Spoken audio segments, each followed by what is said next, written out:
Welcome to the Joy of Cruising podcast with your host, award-winning author Paul C. Thornton, a weekly conversation with the amazing cruisers featured in the Joy of Cruising books, comprised of The Joy of Cruising, Cruising Interrupted, new release, The Joy of Cruising Again, as well as other fun, informative global cruise personalities. It's the next best thing to cruising, hearing about cruising from the unique and diverse perspectives of Paul's amazing guests. If you hear about a cruise that interests you, book it at www.thejoyofacation.com or enter to win a free cruise for two. Again, www.thejoyofacation.com. We really appreciate your feedback, so leave us a text. Paul can't reply, but he may read your text on the air. Hello, passionate cruisers. This is Paul. This week on the Joy of Cruising podcast, I am proud to welcome Alissa Musto, recording artist, singer, pianist, actor, Miss America Finalist, and Alissa performs as a guest entertainer on board cruise ships. I am as passionate about music and comedy as I am about cruising, so when I get a chance to have a conversation with an entertainer who also performs on cruise ships, I am in my glory. What a resume! Alissa's website describes her as a retired pageant queen playing piano around the world, a musician, singer-songwriter, actor, Miss Massachusetts 2016, and Miss America Finalist, world traveler, Vanlifer, sailor, reality TV contestant, Harvard 2016, University of Miami 2019, and 30 under 30. Wow, I want to hear about it all. Of course, what we on the Joy of Cruising podcast most want to hear about is Alissa being a guest entertainer for Holland America, Princess, Celebrity, MSC, and Norwegian Cruise Lines. Alissa has dazzled audiences while sailing through over 50 countries. When the COVID-19 pandemic brought cruising to a halt in March 2020, Alissa disembarked and returned home, where she wrote, recorded, and released her single, How Still. When the song was released on May 1st, also known as May Day, there were still 100,000 crew members stuck on board. Determined to shed light on the issue, How Still spotlighted the struggles of the industry and uncertainty facing crew members at home and at sea. The music video features short videos and selfies submitted by seafarers across cruise lines, nationalities, and backgrounds, expressing the messages they wanted the world to know. The song quickly hit 20,000 views on Facebook, and Alissa's story was featured in Condé Nast Traveler, Jen, a Medium publication, The Washington Post, the cover page of the Herald News, NBC Boston, Good Morning America, and ABC's National Lifestyle Network, Localish. Welcome, Alissa, to the Joy of Cruising podcast. Well, thank you so much for having me. I'm excited to be here. So how you doing? I'm doing well. I can't complain. I'm down in Aruba right now, so the weather's great and been busy performing and just can't complain. Not a worry in the world today. Aruba, that's tough duty. I know. There are certainly worse places to be. I was there a few months ago. We stopped there on, I guess we went to the ABC Islands on Celebrity Ascent. And nice. So you went to Bonaire, Curacao. Yep. All the Dutch. Yeah, so we got to go to Aruba. That was a sentimental. It was fun. It was a sentimental trip because we did our honeymoon 30-something years ago in Aruba. Now that was a land trip. So this was our first time back. So that was really nice. Wow, that's awesome. Yeah, it's a popular cruise destination. And prior to this, I had only been on cruises too. Now that it's, a little later, the cruise season is kind of dying out, but there's still a great group of people here. I can't complain at all. I'm happy to be here, and it's a real interesting group of people that are here this time of year because you have more like longer term residents.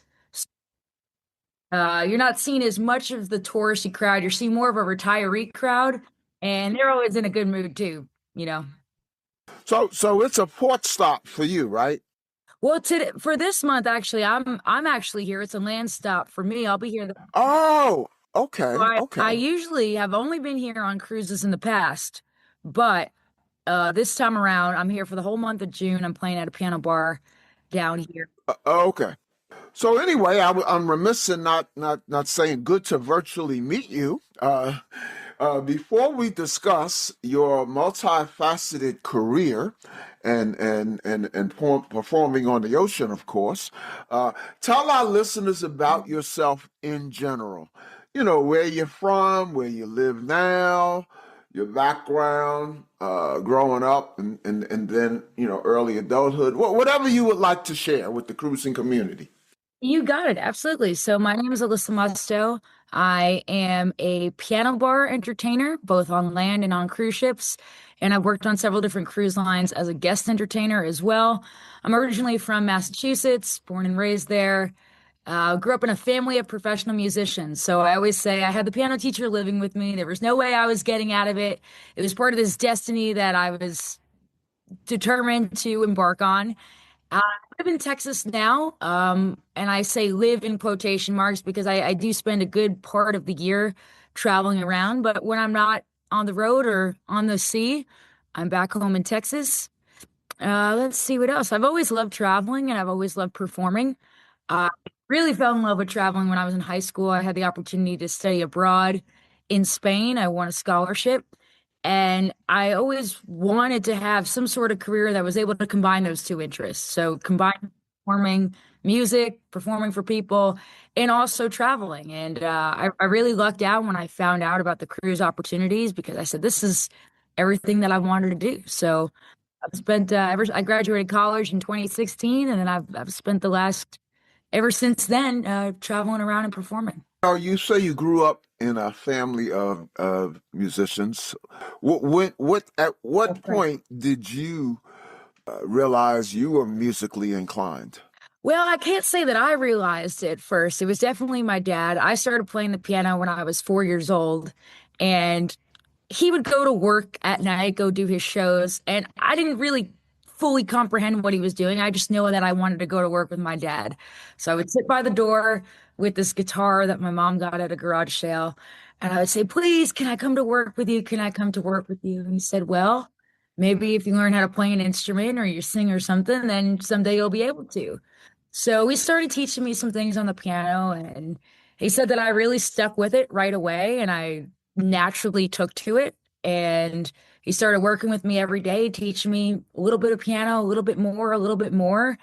And of course, you get to an age when you're really young, 5, 6 years old, where all of a sudden this is getting hard and it's more responsibility. And, I probably didn't want to do it anymore. I probably wanted to watch TV or just run around and play. And my dad said, no, you got something here and we're going to stick with it. So that's what we did every day. My dad would practice with me, and eventually, I came around and I really started loving it. And he certainly reminds me every day now.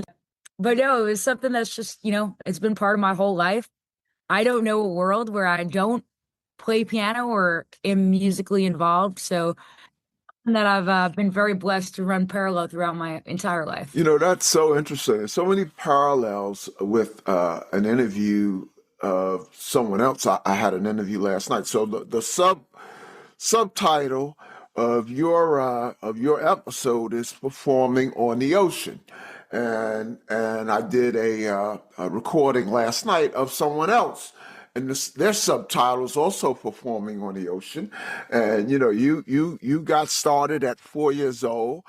She got started at 3 years old, and you know, it sounds like it was your interaction with your dad. With her, it was her interaction with her mom. It's just very interesting interviewing you right after I interviewed someone, you know, with a similar multifaceted background. So, talk about becoming, you know, you talk about the beginning of it, but talk about becoming Alissa, the young musician, and ultimately Alissa, the world traveling recording artist, singer, pianist, and actor.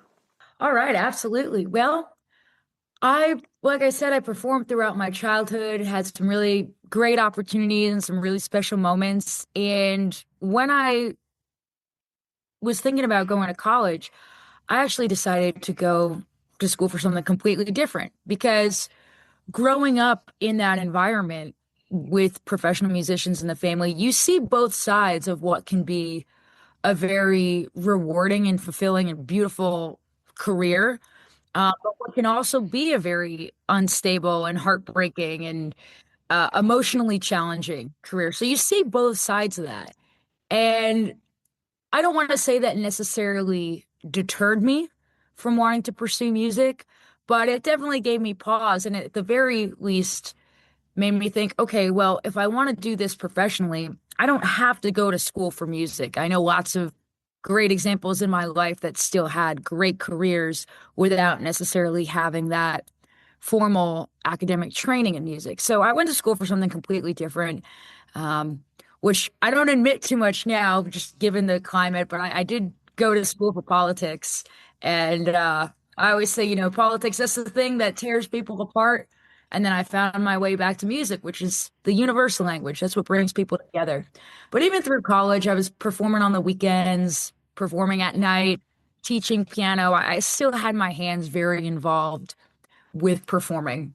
Perform in the Boston area. Exactly. So Exactly. you went to Harvard, I understand. That's right. Uh, and again, no, I keep bringing up these parallels, but the person I interviewed last night also went to college in Boston and performed, in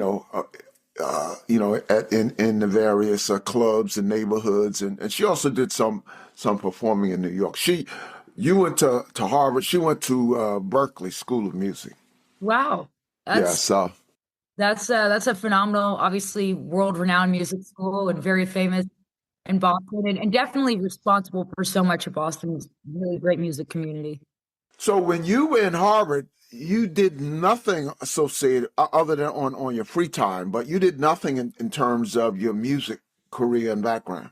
No, I did not. I didn't study music at Harvard. I wasn't involved in any of the performance groups. I did keep it very separately. Uh, Mm-hmm. in a way I felt like the real life Hannah Montana. Like I would have a Mm-hmm. double life. I would go to school and I would do my thing, and then after school, I'd become a different person, and I would go do my shows, do my gigs. I'd be doing homework and stuff in the break rooms, in the green rooms, but it was something that I kept very separate. I kept those worlds completely divided. Now, what style, or was it diverse styles? What style of music did you focus on in the clubs in your leisure time? Well, it And wasn't really leisure; that's a it great, was work time, but in your off school time. yeah. Well, because I was just starting out, honestly, beggars can't be choosers. I was doing everything. So I would play, classical music for wedding receptions. I would play background jazz piano at hotels and restaurants. I would play piano bar, sing along top type music, top 40 pop rock. So really whatever I could get my hands on that would pay me to perform, I would learn that music and I would do it because I was just starting out. So I just wanted whatever opportunities I could get. Looking back, I'm a little more picky now because I have the luxury of doing so. But yeah, I would find gigs on Craigslist, on Facebook, and anywhere. Just eventually, I got some agents that would pick me up and got me some great gigs that way. But when you're just starting out there, you're just throwing darts against the wall, hoping something will stick. Craigslist. Wow, that's a phrase from the past. I know. I know. So talk about the transition from, performing in the suburbs of Boston to world stages. We'll be right back.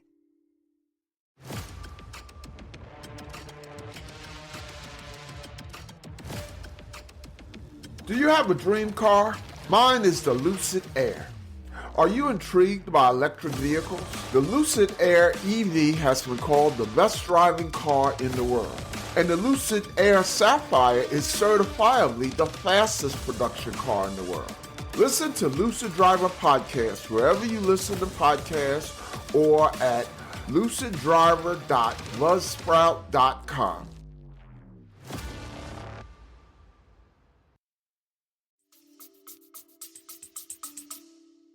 Yeah.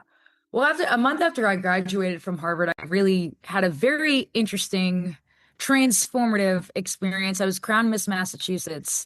So I didn't really know exactly what I wanted to do after graduating. I thought I was going to go to law school. I had all these other great ideas, still, again, pushing back against the music career. And then I had this new responsibility, this new role where not only was I representing the state and I had all these obligations around the state, but I was going on to compete at Miss America.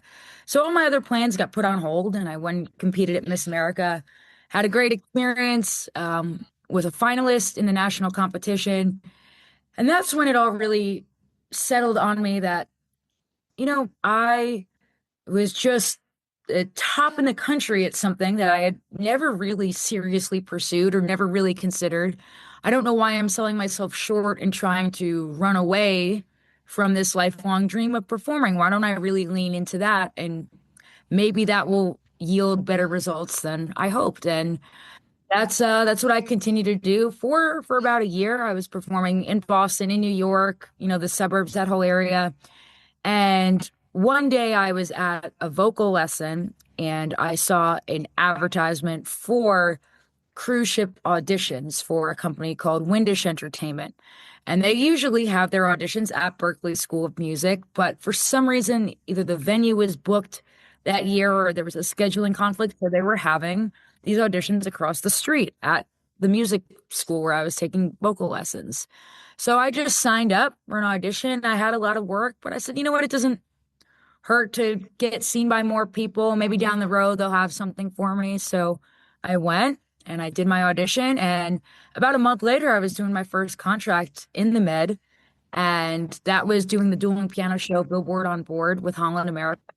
And I fell in love with it. I absolutely fell in love with the lifestyle, the travel. I just said, wow, this is, I didn't even know this was an option. This is what I was here to do, perform, travel, get to experience everything, get to meet so many great people.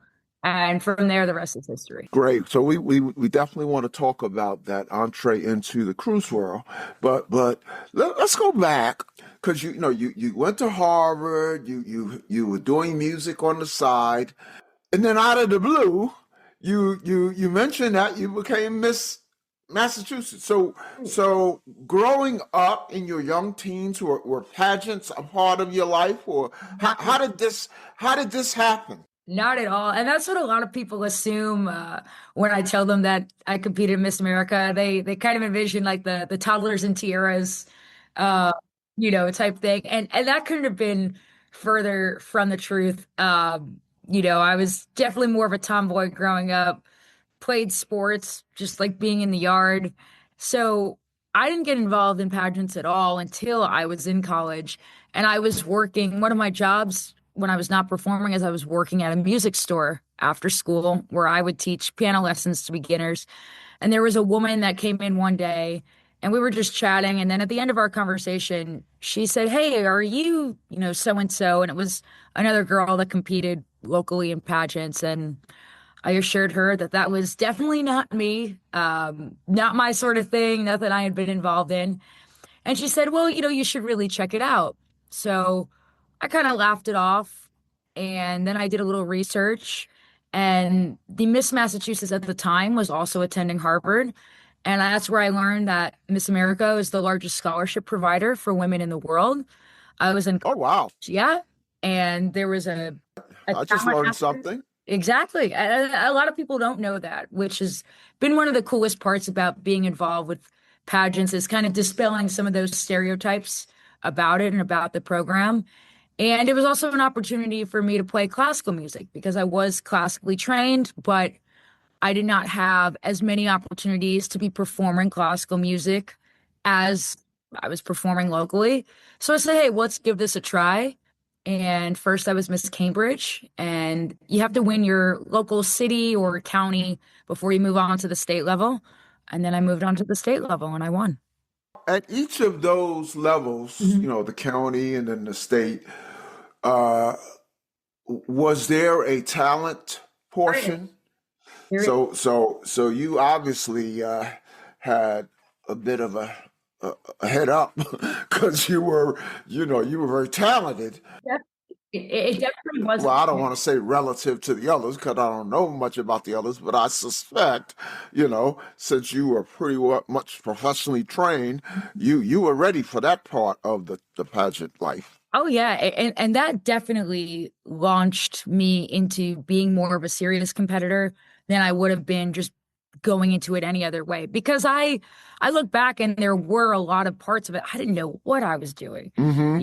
When it came to certain elements of the styling and the hair and the makeup, I had no idea what was going on. So having that talent definitely gave me a leg up when I was just trying to catch up with the other women competing. It has changed a few times, but I believe at the time the talent portion was worth at least a third of the score. I think 35%. So that was a big chunk of the score that even if I was lacking in some of the other areas, point wise, it allowed me to get ahead. And in the Miss America pageant, was the percentage the same, about 35%? Yes. The talent. Yes. Did they have? I've never seen a pageant, to be honest with you. Well, I've seen bits of news clips and all that. Do they have like ratings? First, second, third place in terms of where you finish in the talent part? Not necessarily in the talent part. They will give out a talent award, which I did win at all my state and local pageants. So that's like for the first place, or if there's different groups, but they don't necessarily score the talent. But I will be honest with you, you can tell like in every pageant there are people who are trained dancers and pianists and vocalists, and they've been doing this their whole life. And then there are women that don't necessarily have a traditional talent and they kind of throw something together for the sake of a pageant. And there's always a pretty hard line in the sand. You can tell the people who are a little bit more trained in that area than those who just kind of threw something together. Alyssa, I think you're modestly saying I killed. Well, I had a lot of experience in that part. But I would say the most difficult part for me for the talent was you only have 90 seconds Oh, wow. to showcase your talent. So in a regular show, I have a couple of hours to convince an audience to like me and of my talent. So I only had 90 seconds at Miss America. So the most difficult part was finding an arrangement that I could really combine all of my technique and all of my training and showcase that in a minute and a half. Let's go back to talking about the cruise ship. So you got that first cruise ship came along. Had you cruised before? I had never cruised before, ever. Wow. So talk about what it was like to not only cruise for the first time, but then to work on a ship for the first time. It was a whirlwind. I look back now, even that was back in 2018. So even at the beginning of 2018, it's so different from how cruising is now and what the experience is like for new workers. It was such a great introduction to cruise life, but it was very intense. There were all these things that I just was not used to. When you start becoming a frequent cruiser, either as a leisurely guest or as a crew member, you start learning all the lingo and just the culture surrounding ships. And I love it because I would say that cruising definitely has like a cult following. You don't meet a lot of like casual cruisers, like, you know, people after their first contract or their first cruise, they either realize it's for them or it's not. So it's really cool, because you get to meet so many people, both guests and crew members, who love that life at sea, who have traveled to so many places. Everybody's able to give everybody else advice and help cheer each other out. And it's a very close-knit community, which I really enjoyed. So were you on the ship, and refresh our memory, you said it before. What was the ship, the first one? The Holland America Amsterdam. Okay. Were you hired as sort of like an instrumentalist, playing in the piano bars and things like that, or were you a headliner on the main stage? So at the time, I was part of Billboard On Board, which is the dueling piano show Okay. that Holland America has. Holland America has this a set of music venues that they call Music Walk. And it's a very interesting experience because it's kind of like a hybrid. You're not a crew musician, but you're not a headliner, but you have guest entertainer status. And the reason that they do this is because they want to attract people who are professional musicians on land and have that on land experience and bring that authentic performance to sea. So they have the Kings Blues Band where they actually have the performers from the BB King's Lounge in Memphis. They had Lincoln Stage where they were actually bringing Lincoln Center classically trained musicians on board. So it was like a hybrid experience for me, and for any, performer at sea, because you're a little bit of crew, you're a little bit of guest entertainer, but it's a great way to get your toes wet, no pun intended, in that life of cruising. That first, were you on that ship for a while or just that one sailing? I was just on for a couple of months. So once again, it was kind of the in between. It's not the full 6 or 8 month contract like a regular crew member would have, but it's also not, a one sailing fly on, fly off thing like a regular headliner would have. So it was just enough to really start to get to know my way around ship life and for me to, hey, this is something I really want to do more serious, something I want to pursue. So it sounded like if you had concluded it was something you wanted to pursue, sounded like you adapted to ship life pretty quickly. I did. I loved it. I always had that sense of adventure. And at the time, I mean, I was 22 years old and I knew that I had the time to do it then and I had the freedom to do it. And eventually when I got home, I mean, I got rid of my apartment. I sold my car. I put everything in storage and I said, I'm ready to do this. So you knew that's what you went whole, all the way into onboard entertainment. Oh yeah, I committed to it. And of course I had my reservations about, well, what if I decide this is not what I want to do? Or, what if I get sick of it? All these things. But one of the first pieces of advice I got when I was working from a crew member was, you'll know when it's time, when it's time to hang up ship life. And it's always stuck with me all these years later, because you'll know when it's time to hang it up, and you see some of your other friends going through it. So I just kept that in the back of my mind. Like, look, when this is not fun anymore, when I don't feel as passionate about it, then I'll know it's time to move on. But at least for the next few years, this is something that I wanted to do. So I committed to it 100%. What are some cruise lines you've been on? Well, now aside from Holland America, I've done NCL, I've done Celebrity, I've done Princess, and I've done MS. What ships for NCL and Celebrity? Let's see. I was on the NCL Breakaway, Getaway. Oh boy, there's 2 more that I'm forgetting. I've been on NCL a couple of times. I just, was wondering if maybe you were on one time I was on and I missed you. How about Celebrity? Celebrity. Which I go on Celebrity quite a bit. I was on the Equinox on Celebrity. Okay. Yeah, I've been on the Equinox. And that's one where I've done my headlining show. So I wasn't doing the piano bar there. So was that the first opportunity you got to be a headliner? With Celebrity, yes. So talk about that. Sort of, kind of. Princess does an interesting program where you can be like a hybrid performer. So there were some nights that I would perform in their piano bar, and then there are other nights where I was a headliner. So that was my first introduction to doing the headlining show. That first contract actually ended in February of 2020. So right before things really started to shake up in the cruise industry. And definitely a point I had to pivot.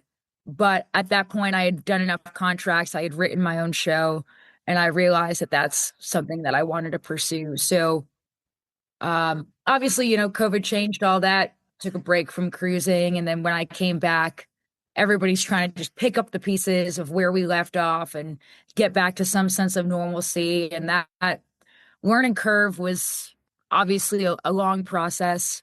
Um, but being a headliner, I mean, it's a whole different experience. In a way, it's easier when you're on board because you're not working as much.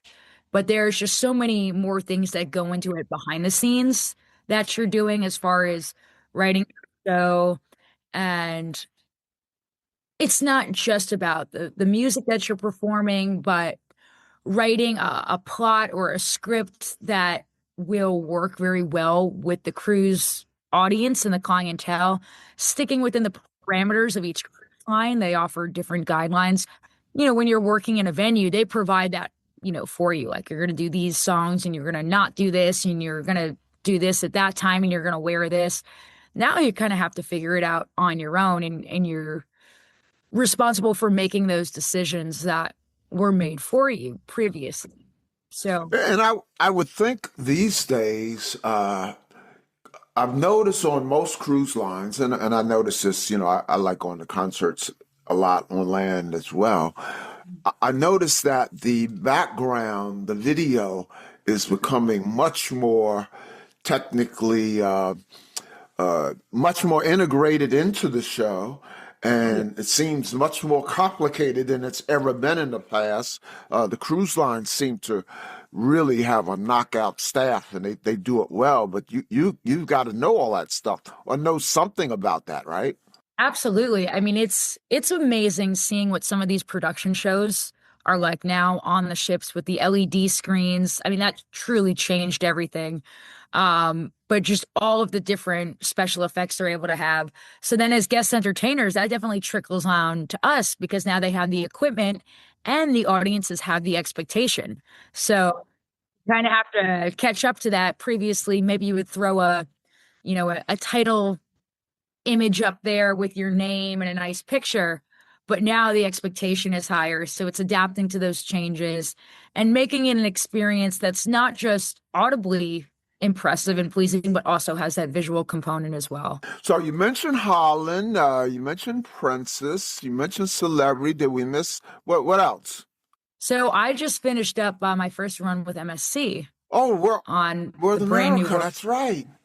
Yeah. In fact, literally today, I'm recording this on Thursday, on a Thursday, and literally the show that came out today is about MSC World America.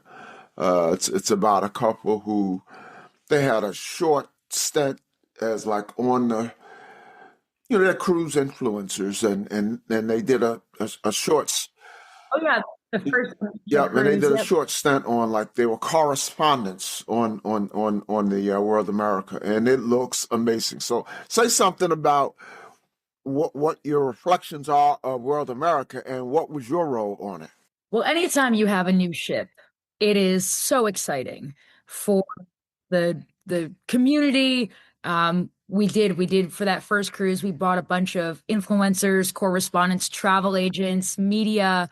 There was definitely a buzz going on. And this was especially exciting for MSC because even though MSC has existed in America before and had sailings here, this is really their rebrand moment for the American audience because they primarily before were attracting European audiences. So now they want to branch out and have that European elegance but American comfort.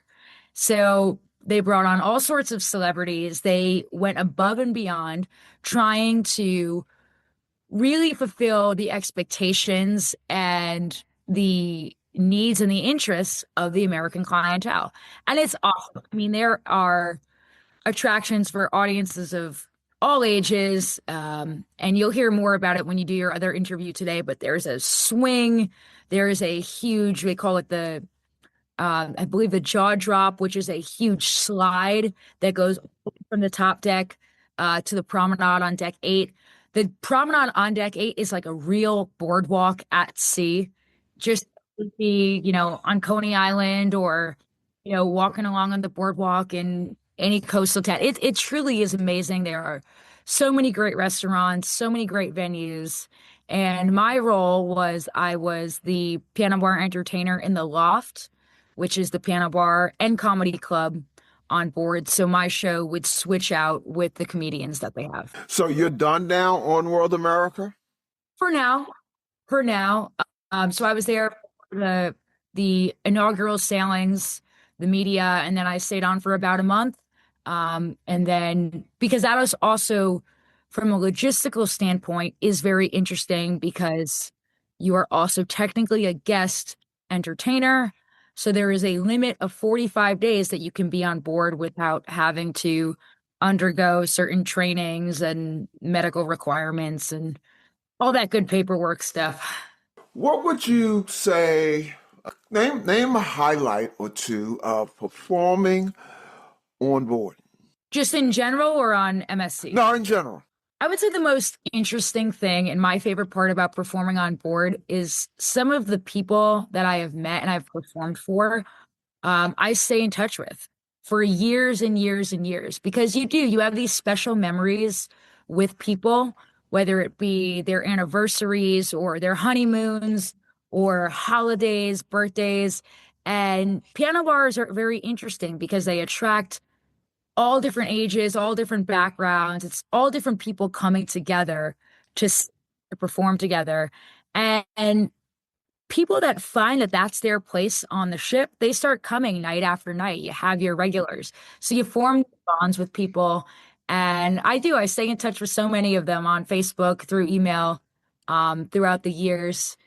And then the one other experience that really sticks out to me is that I have done a few contracts with my dad as doing piano entertainers. Oh, wow. Now contracts on or at sea? At sea, oh, yes. Wow, that's great.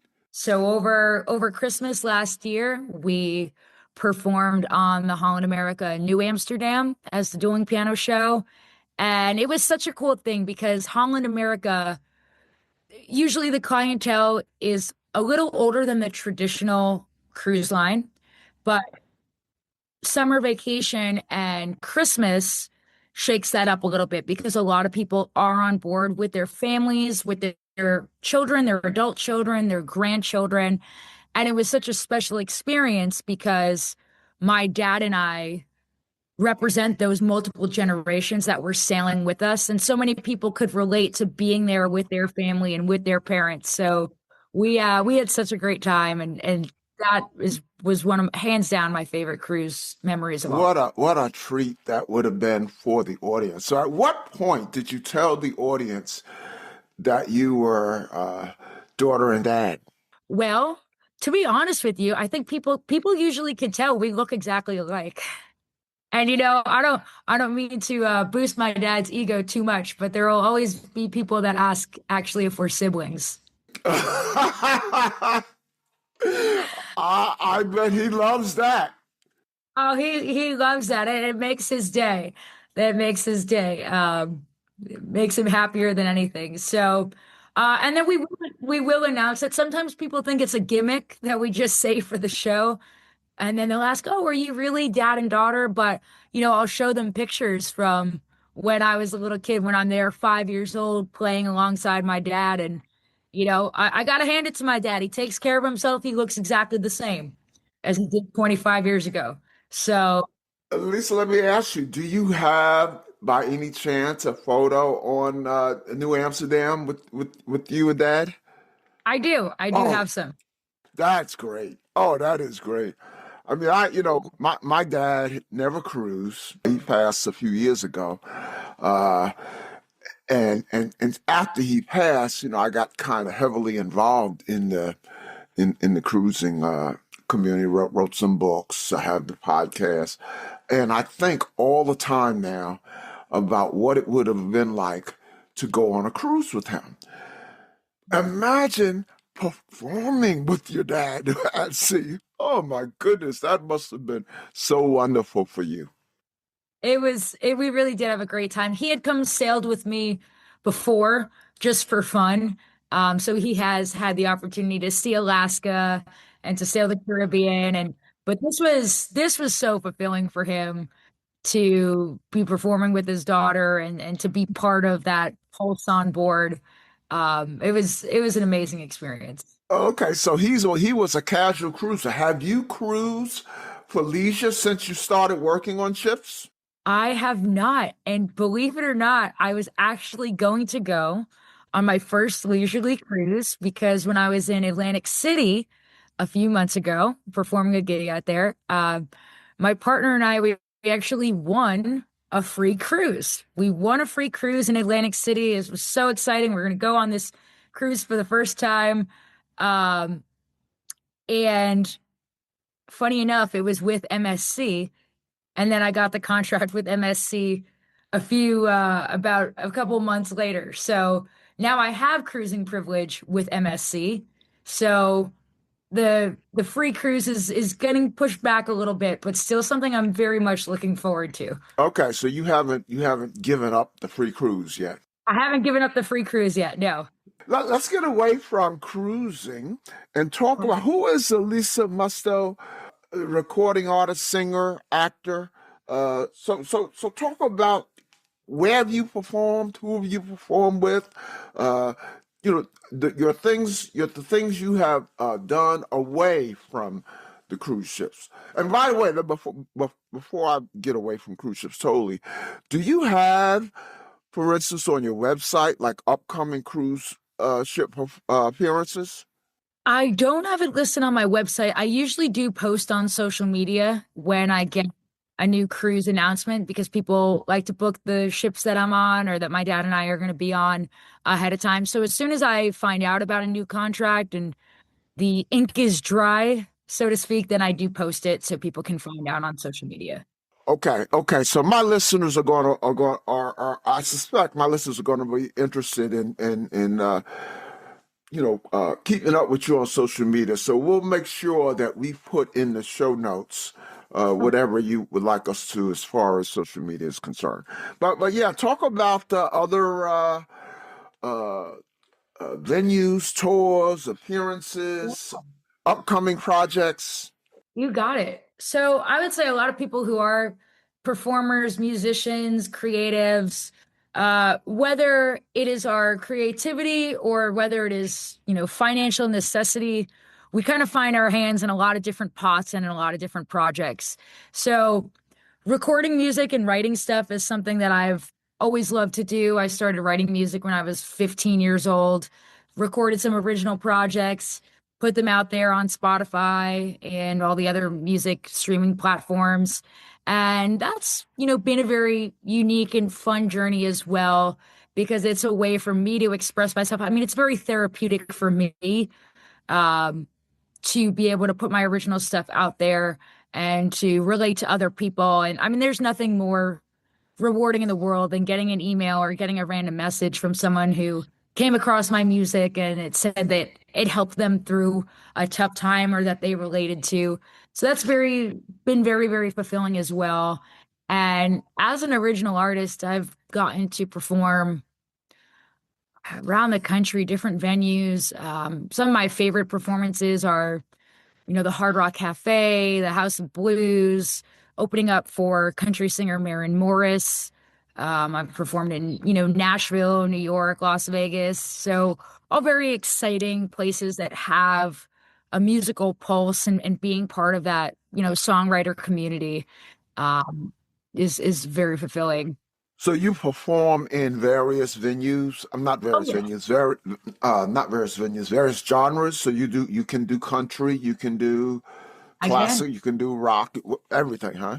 I can. A lot of my original music It's very difficult to like put necessarily in one genre, but I would say it's kind of like jazz pop crossover, kind of like Nora Jones or Amy Winehouse or stuff that maybe you wouldn't necessarily hear on top 40 radio. It's not pop in the sense that we think of pop music, but it's definitely more commercialized than regular jazz or something that's a little bit more um, eclectic like that.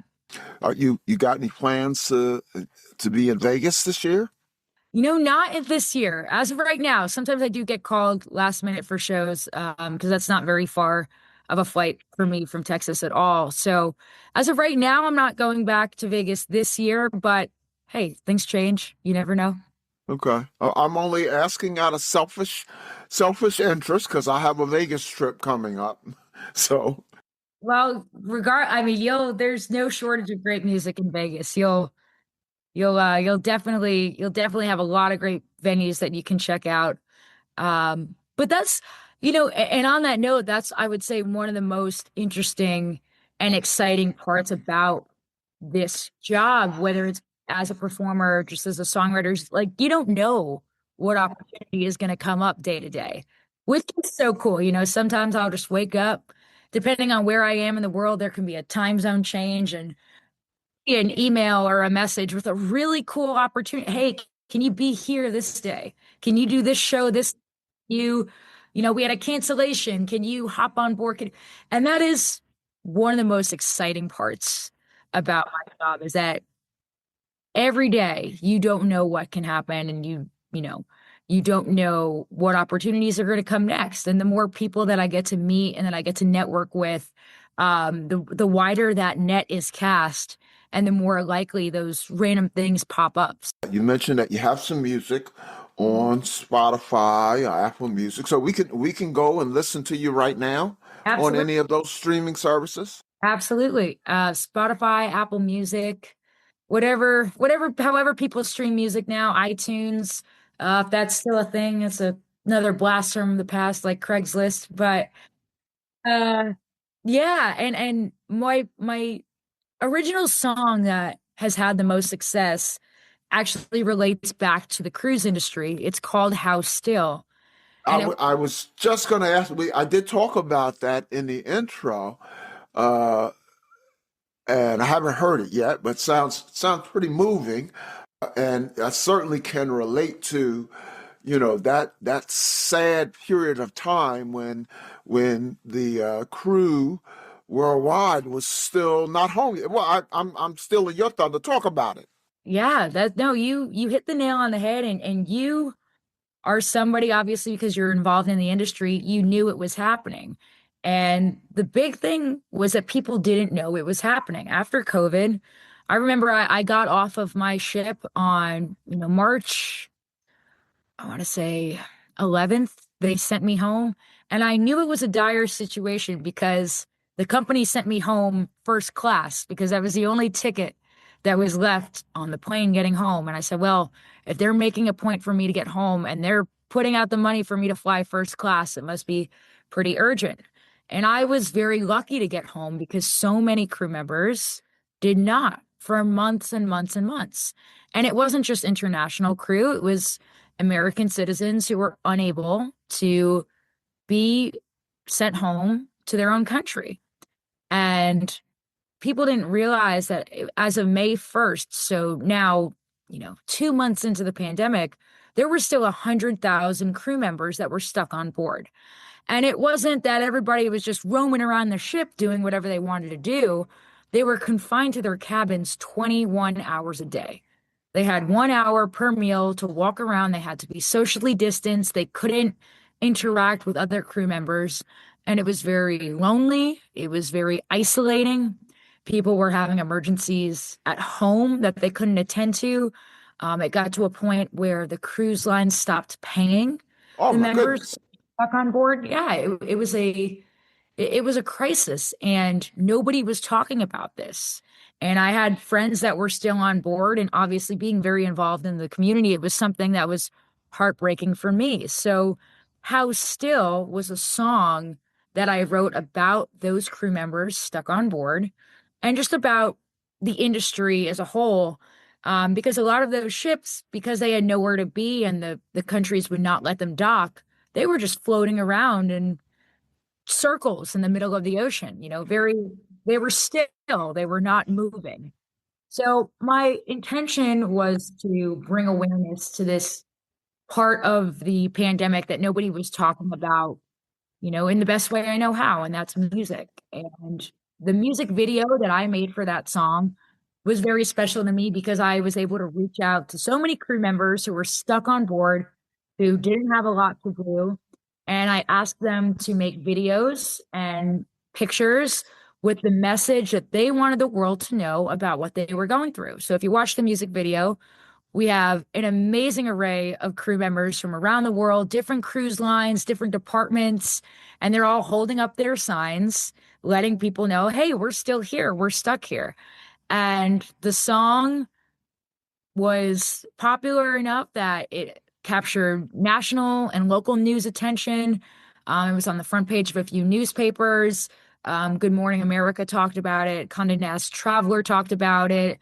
ABC's national primetime show Localish talked about it. So it was a way of getting a message out there that was very close to me and giving a voice to people who weren't able to have it at the time. Alyssa, that is just wonderful. When you go on ships to perform, are there crew members who know what you did and know who you are? Oh yeah. Oh yeah. It's very touching. It's very meaningful because after the whole pandemic, obviously, there was a huge changeover in crew. A lot of people, that was the end of their life at sea, whether they intended it at the time or not. They just realized it really wasn't for them anymore. They moved on from it. A lot of people, out of necessity, they can't go, 2 whole years without working. So most of the people that I was very close with when I first started my cruise career, they're no longer in the industry. But every once in a while, I will meet somebody who remembers the song, who was part of it. And that's the most rewarding thing in the world because they know that I was with them from the beginning of that. Wow. And, I cared. Even during the time, like receiving messages from crew members who were on board or from families of crew members who were on board. I mean, it was very, very meaningful because ship life is so unique. You're away from your family and your loved ones for months and months at a time. And these people really do become your second family. You're spending birthdays and holidays with them. If you have stuff that's going on at home, those are your shoulders to cry on and the people that you become close with. It's such a unique experience because everybody's from a different part of the world. We might speak different languages or come from different cultures or be different religions. And maybe in no other context would we have the close relationship that we have, something bring us together like that. But ship does that. So you form an amazing bond with people. And, those truly are, those are my brothers and sisters out at sea. Whether I personally know them or not, I share that bond with them. So if that was my way to give back and to connect with them, it's the most meaningful thing in the world. Well, what about cruise line personnel? You ever get anyone to say, hey, was that you who did that house still video? Some people, yeah. Some people know. Some people remember it. And sometimes people don't put it together right away, but it'll take them, part of a contract or, adding each other on social media or whatever, and they'll see the video and, oh yeah, I remember that. I remember when that happened. Do you ever sing the song on your I shows? do. Oh, okay. I do. It does get requested on board. Wow, there's so much. Like I said, you have such a packed resume. There's so much to talk to you about, and I just don't have time to talk to you about it all. But 2 real quick questions about the future. Any plans to record anything soon? I am. I'm planning on recording something, and this is not something I have announced publicly yet. So you're the first one to hear this. I'm breaking some news, listeners. Oh yeah. So I'm actually working on a musical comedy album. And what I have realized in this crazy world that we're living in is that there are a lot of people hurting right now. There's a lot of crazy, terrible things going on in the world. And I feel like I have an obligation and a responsibility to bring people together. And if that's through music and laughter, then my time on this earth is well spent. And that's my favorite part about what I do, bringing people together and making people forget about whatever they're going through at home because we're all going through something, we're all dealing with something. So I'm working on a musical comedy album because I feel like that is the joy that I need to be bringing into the world right now. Now, are you going to be collaborating with comedians, or is that yet another talent that you have No, that you're going to? That's something that I do. I do have a few comedian friends that I'm bouncing ideas off of. Like, hey, what do you think about this? But a lot of it is just something that I'm trying new, something that stems from the world of piano bars that do involve a lot of jokes and a lot of satire and a lot of improv. So I'm trying to take that from the piano bar world and incorporate it into some original material. So are we talking about 25, 26? Most likely will be the beginning of next year. One of them is a Christmas song, so maybe if I really get grinding and getting gear, then I'll be able to have the Christmas song out before the holiday season. But realistically, we're looking at 2026. Sounds exciting. The other thing I wanted to ask about, also in your packed resume, is actor. Any acting roles pending that you can talk about? As of right now, there's no big acting roles coming up. Acting was actually something that I started seriously getting into because of COVID. As obviously my industry, live music and cruising, there was not a lot of work going on for a couple years, so I had to figure out something else to do to make money. And I like being on camera, I like speaking. So a lot of commercials, a lot of corporate training, a lot of different projects came my way, and that was a great opportunity. Every once in a while, you might see me on a random commercial, um, but that's something that's taken a little bit more of a back seat now that I'm able to fully focus on music and performing again. But something I do, I still pick up gigs here and there, and it's always random stuff. And people will, hey, were you in this ad or were you in this commercial? Or people will send me stuff. So you never know. You might see a familiar face if you look hard enough. All right, Alissa. Well, before we let you go, real quickly, some light, even fun cruise questions, and then perhaps what I call an oddball question because it doesn't have anything to do with cruising. So the first question, kind of a general one. How do you spend your me time? I spend my me time, if I'm on board, I love taking long walks. I will find that walking track on board. I will listen to my music that I'm learning from my show, and I will just walk and walk and walk. I also find that ship library, and I do a lot of reading when I'm on board.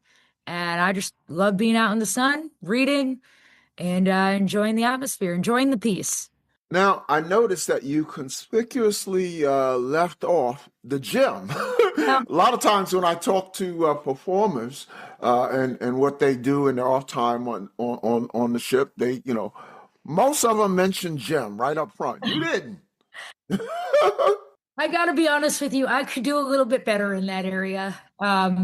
Considering the amount of time I spend in the buffets, I should probably get out a little bit more with the gym as well.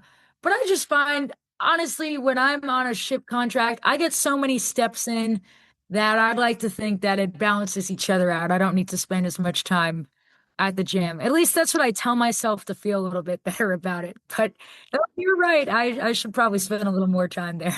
Yep, feel better about it. I go and always plan to go to the gym, and I don't go to the gym. But I will tell you, my steps when I go on cruise ships are crazy. So, Mhm. so And that's the thing. I'm a big walker. Like I will take a cab from the port. I will walk. I'll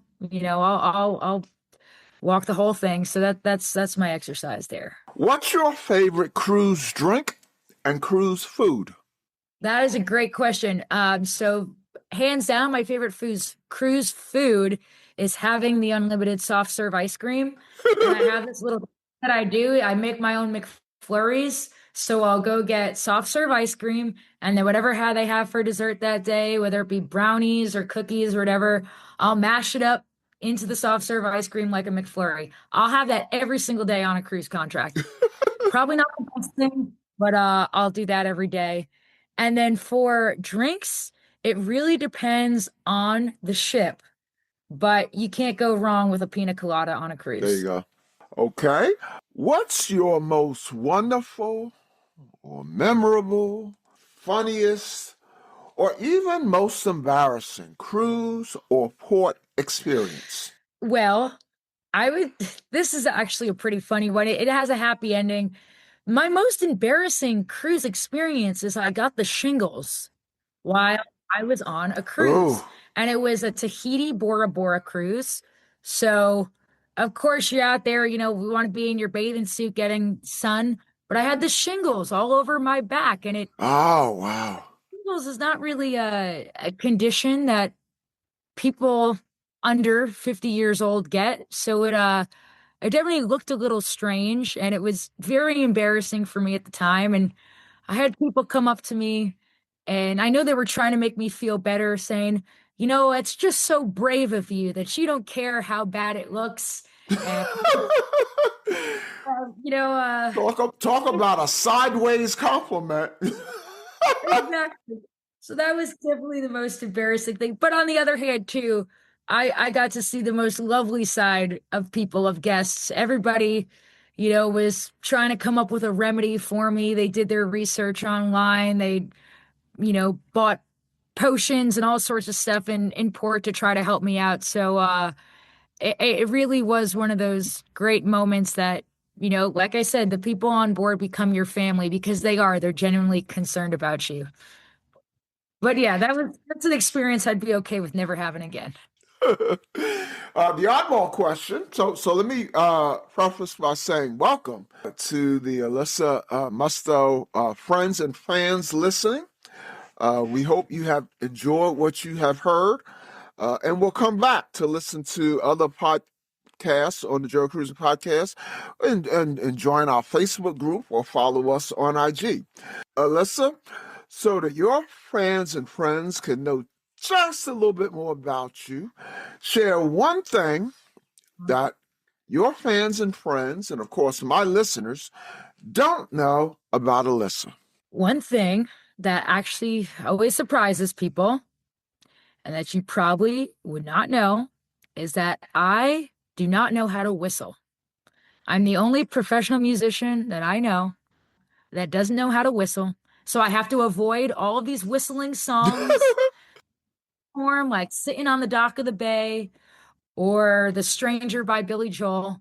And people have tried to teach me how to whistle, but it just sounds like a middle schooler, in band class trying to play the tuba. Has anyone ever requested one of those songs? Oh, yes, all the time. Oh, So I wow. usually I try to avoid it, but that's my most embarrassing fact as a performer. Well, thank you, Alissa, for coming on the Joe Cruising Podcast. Certainly hope that come across each other at some point on a cruise ship. Absolutely, I would love that. When I say, listeners, that she has a packed resume, I'm going to list her contact information in the show notes. Take a look for yourself. You're. I'm not going to ask your age, but you have plenty of time, and I'll tell you, I just turned 30 years old. I thought I saw that, and I didn't want to be wrong. So happy birthday. But what I was going to say is, already at 30, you could easily write a book, and you've got so much in front of you. Well, thank you very much. You know what I always like to say? At 30 years old, I've accomplished things that people double my age have. I have a bad back, can't see too well, have bad joint. I'm just kidding around. Well, thank you, Alissa. All the best to you. And as I like to say, We'll see you on the ocean. Oh, yeah. Thanks so much, Paul.